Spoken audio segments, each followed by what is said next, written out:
Z mýho pohledu je to v dnešní době už na každém rohu.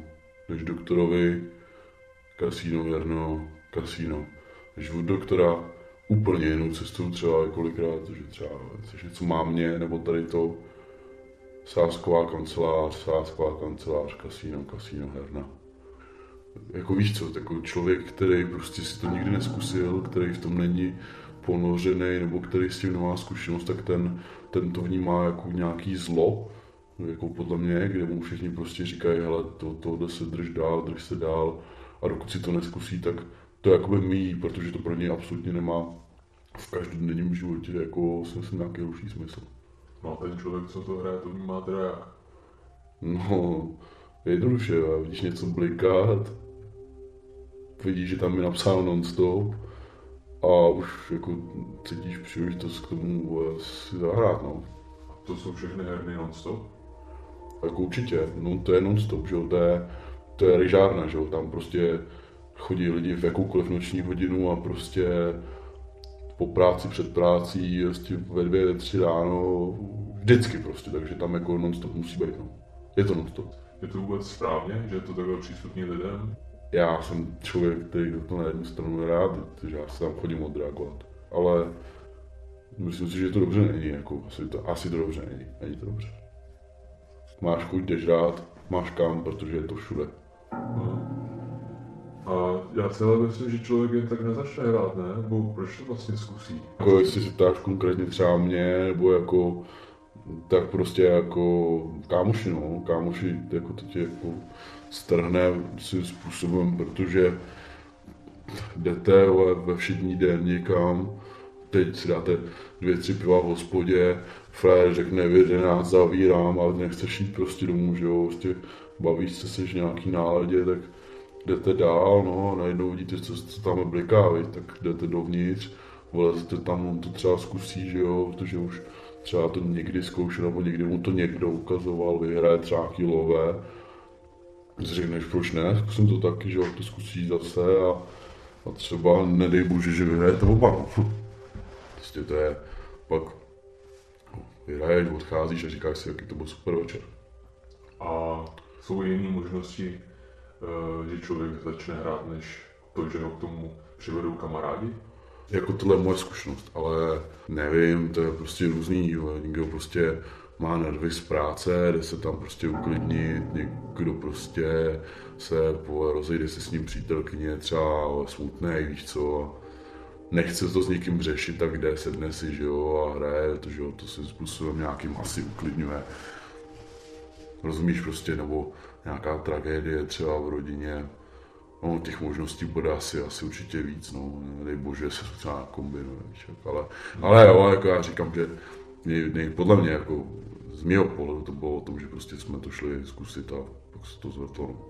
Na začátku chodíte spolu, že to je děsná prdel, víš, jako je to o tom, že prostě vole, chlad zadarmo, kolikrát. Chlad zadarmo? Chlad zadarmo, no. To je, hele, to máš třeba tak, že když už jsou nějaký jako lepší podniky, kasína, tam prostě přijdeš a minimálně třeba pivo, soft drinky, kolu, víš co, juicy, čaj, kafe, kolikrát nějaký ovoce třeba, tak si prostě dáš zadarmo, je to zadarmo, protože hraješ, jo, protože ta společnost, no ten majitel víš, že tam necháš mnohem víc, než kdyby si skupal pivo po pivu, že jo, prostě až si 3 a končíš, jo, to je rozdíl v těch částkách, ale jako no, alkohol prostě nějakým způsobem tě jako, ten ti na nesmrtelnost, no. To znamená, když to teda vezmu v kostce, že ty majitele těch kasín, který jsou vlastně non-stop, ti nabízejí alkohol zdarma proto, aby z tebe dostali víc peněz. No ve finále to tak je, že jo, protože ty si řekneš, ty jako člověk si řekneš, jak si je nebojebal, protože jsi dal pár prostě Jasně. třeba nějakých pivek zadarmo, víš co tady toho a ve finále to je o tom, že mu tam necháš.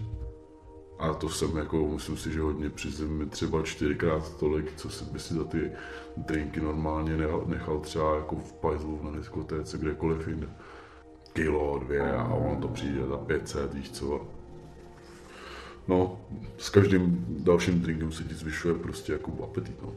Personál se k tobě chová jako k pánovi, víš co, a do té doby, dokud láduješ, tak jsou s tebou všichni nejlepší kámoši a cítíš se dobře, no. Prostě. A teď pojďme k nějakým částkám. Za kolik si třeba hrál na začátku a za kolik hraješ teď? No, ono tak na začátku a teď to není jako nějak extra jiný, ono to nejhorší byl jako ten prostředek, ta prostřední éra, protože na začátku člověk za stovky, pak samozřejmě před 2 kilo, 5 kilo, najednou je to 1000, jo, o nějakou chvíli dál prostě ti nedělá problém tam nechat prostě peníze, který máš normálně na týden a v tom nejhorším stádiu, v tom úplně nejhorším stádiu tam necháš svoji výplatu, polovinu jednoho kámošovy platy a polovinu druhého kámošovy platy. A to už pak jako je, to už je potom jako raketa, to už prostě jako se nezvládá úplně snadno. Když jdeš na živou hru, tak tam prostě takový ty pěšáci, když to řeknu, prostě nechodí. Tam chodí prostě lidi, kteří ty prachy si můžou dovolit pustit, takže tam ty částky začínají od 1000, že jo, na té bedně tam hodíš kolikrát ty drobáky, co máš po kapsách. A jdeš jenom pro špás a na ty velké hry, to už je o bohemství, no. To už je prostě o tom, že když na tu velkou hru, tak jsi připravený pustit raketu. Jsi připravený pustit ranec a samozřejmě jako je to o něčem jiném, no. Je to bohemství, jakoby, bych to popsal třeba jako. A kolik jsi třeba prohrál takhle za jeden večer? Jako nejvíc asi něco od 80 do 100 tisíc. Za jeden večer? Za jeden večer, no. Třeba tady to konkrétní příklad byl den, kdy ti prostě hrábne a jdeš a vybereš si prostě peníze, z kterých si šetříš třeba do 18, víš co, taky vybereš a když to prostě zkusit, no, ty si říkáš, tady to možná jsem schopný otočit na dvojnásobek za večer, že jo. Tak jdeš a vezmeš ty prachy a prostě to zkusíš, jo. Najednou tvoje úspory za 10-12 let jsou v prdeli během jednoho večera, no, prostě je to tak. To je pocit, že odcházíš a nemůžeš se na sebe jakoby ani podívat, odcházíš a říkáš si, že já jsem takový debil, prostě, jak jsem to mohl dopustit, jo. Tak tohle je jako ta dobrá fáze, jo. Ta horší fáze je ta, když z toho smutku překleneš do toho, jak to dostat zpátky, jo, prostě a samozřejmě ve smyslu ne jako ty peníze vydělat, ale jak to dostat zpátky jako z toho kasína, že jo. A to je problém. Dělal jsi někdy nějakou trestnou činnost nebo nějaký přestupky, že jsi ty peníze prostě potřeboval? Nechci slyšet konkrétně jaký, ale... Ale jako... Jo, pak potřeboval jsem je, že jo, tak jako... Prostě byla jako potřeba, naskytla se příležitost, viď, tak prostě si třeba řekneš, víš co, tak vrátím ty prachy, viď, jako nebo... Ale ne, jako, jo, no, prostě jo, nevím, no. Tady to byl asi ten největší strop, no, samozřejmě, jako ve chvíli, kdy prostě ty finance, které ty do toho jako cpeš, jako daleko převyšují tvůj příjem a možnosti tvoje nějaký, tak v tu chvíli samozřejmě to nastal problém. Mm-hmm. Ty jsi teda přišel i o práci a teď bydlíš v azylovém domě, no? Tak mám už další práci, že jo,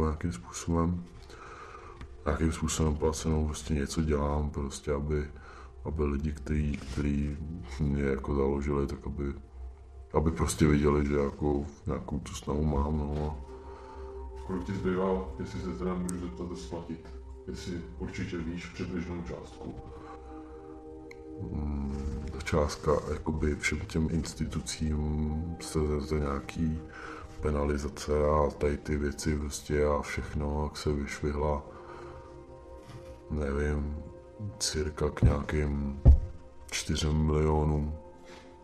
Je to dost prostě, jakoby, jako, nevím 100%, že to v tomhle životě nesplatím, ale mám insolvenci prostě, nějakým způsobem se mi to pokrátilo a jako z výplaty toho moc nevidím, no. Kdyby byla možnost, že by si mohl změnit systém, změnil bys nějak tu možnost nebo tu přístupnost toho hraní jako takového?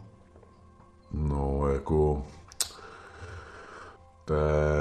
Pro mě to je těžký tohle to soudit, jo, ale osobně si teda myslím, že kdokoliv dneska do těch kasín a do těch heren je strašně jako otevřený přístup, prostě kdokoliv jde po ulici a řekne si chci jít do herny a je mu 18, má občanku u sebe a prachy, tak prostě jde a hraje, že jo. To je problém prostě, jo, protože pak tady z toho vznikne takovýhle story, o kterých se tady teď spolu bavíme, protože jako ono, kdyby to bylo nějak ohraničený, nebo kdyby to tady nebylo, tak se k tomu nedostaneš, že jo, ale dneska řešíš třeba úplně jiné věci, jo? Řešíš věci jako normální lidi, řešíš věci prostě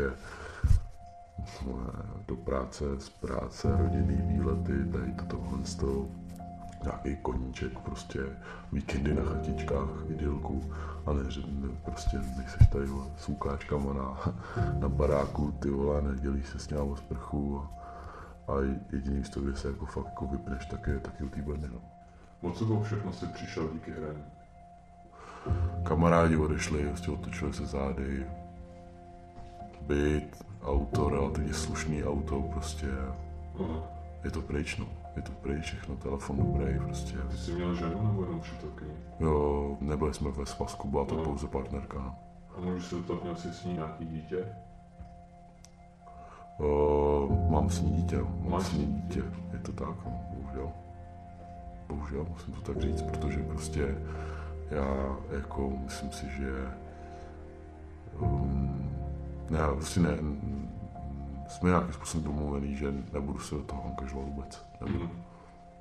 Nemám tomu dítě teď momentálně co nabídnout a už nějakým způsobem jako je to pryč. No. Nejhorší to asi bylo chvíli, kdy přítelkyně se mnou rozcházela, mě to bylo ve finále úplně jedno, takže jsem si říkal, že aspoň bude klid, nikdo mě nebude SMS-kama, telefonem opravovat, kde seš. V tu chvíli si řekneš, jako nejdůležitější, jako napadne, ale tak už zbyde víc prostě na točky, že jo. Nepřemýšlel jsi někdy nad tím, že by si mohl taky skončit ve vězení, nebo že by si šel na nějakou vykačku? Jako máš stavek, kdy se jako zamyslíš a řekneš si prostě ty vole, ale tady s tím by si měl něco udělat, protože to není úplně prdel, jako už je to prostě to, ale pak si řekneš, že vlastně už si o všechny přišel a že vlastně, jestliže si o všechny přišel, tak už nemáš pro koho to dělat, že jo, jako proč bych chodil na odvykačku, jo, když stejně na té všichni mohu pohlížet do konce života stejně.